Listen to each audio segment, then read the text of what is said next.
I found that nothing in life is worthwhile unless you take risks. Nothing. Nelson Mandela said, "There is no passion to be found playing small and settling for a life that's less than the one you're capable of living." Now, I'm sure in your experiences in school and applying to college and picking your major and deciding what you want to do with life, I'm sure people have told you to make sure you have something to fall back on. Make sure you got something to fall back on, honey. But I never understood that concept, having something to fall back on. If I'm going to fall, I don't want to fall back on anything. I want to fall forward. I figure at least this way I'll see what I'm going to hit. Without consistency, you'll never finish. So do what you feel passionate about. Take chances. Don't be afraid to fail. There's an old IQ test was 9 dots, and you had to draw 5 lines with a pencil within these 9 dots without lifting the pencil. The only way to do it was to go outside the box. Don't be afraid to think outside the box. Don't be afraid to fail big, to dream big. But remember, dreams without goals are just dreams. Reggie Jackson struck out 2,600 times in his career, the most in the history of baseball. But you don't hear about the strikeouts. People remember the home runs. Fall forward. Thomas Edison conducted 1,000 failed experiments. Did you know that? I didn't know that. Because the 1,001st was the light bulb. Fall forward. Every failed experiment is one step closer to success. You've got to take risks, and I'm sure you've probably heard that before, but I want to talk to you about why that's so important. You will fail at some point in your life. Accept it. You will lose. You will embarrass yourself. You will suck at something. There's no doubt about it. And I know that's probably not a traditional message for a graduation ceremony, but hey, I'm telling you, embrace it, because it's inevitable.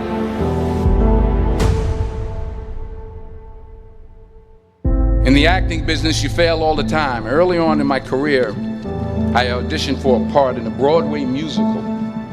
Perfect role for me, I thought, except for the fact that I can't sing. I didn't get the job. But here's the thing. I didn't quit. I didn't fall back. I walked out of there to prepare for the next audition, and the next audition, and the next audition. I prayed. I prayed. And I prayed. But I continued to fail, and fail, and fail. But it didn't matter, because you know what? There's an old saying. You hang around the barbershop long enough, sooner or later you're going to get a haircut. So you will catch a break, and I did catch a break.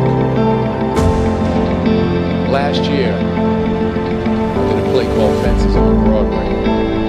But here's the kicker. It was at the Court Theater. It was at the same theater that I failed that first audition 30 years prior.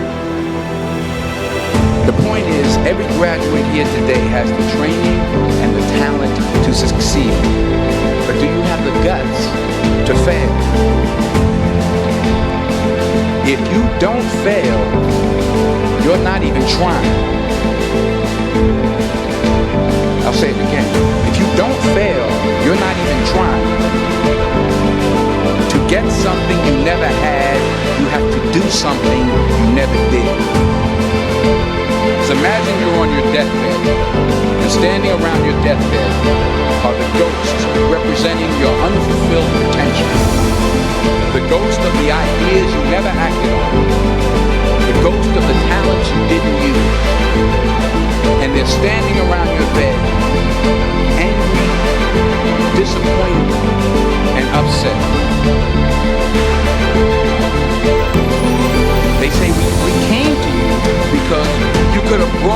life, he said. And now we have to go to the grave together. So I ask you today, how many ghosts are going to be around your bed tonight?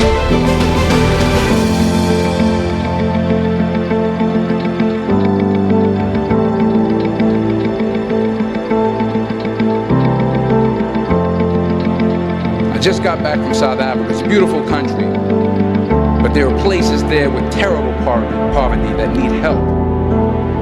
And Africa is just the tip of the iceberg. The Middle East needs your help. Japan needs your help. Alabama needs your help. Tennessee needs your help. Louisiana needs your help. Philadelphia needs your help.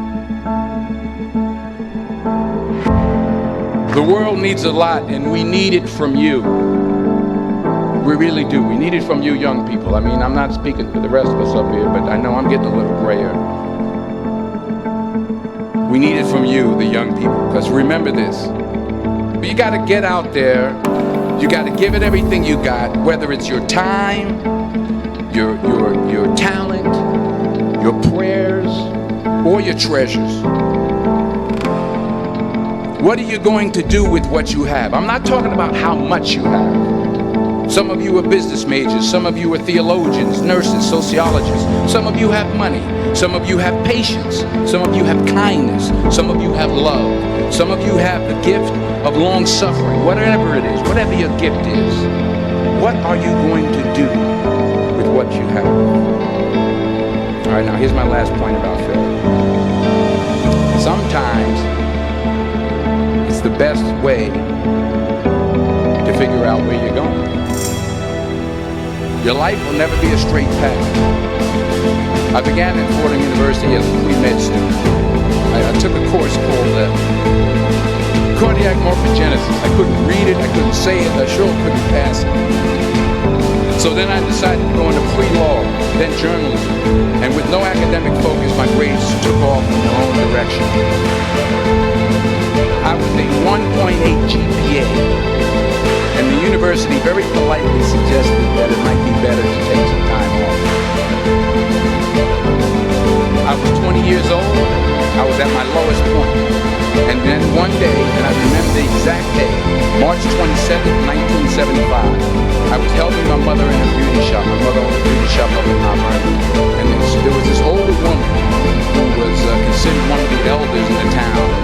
I didn't know her personally, but I was looking in the mirror, and every time I looked in the mirror, I could see her behind me. She was staring at me. She just kept looking at me. Every time I looked at her, she kept giving me a strange look.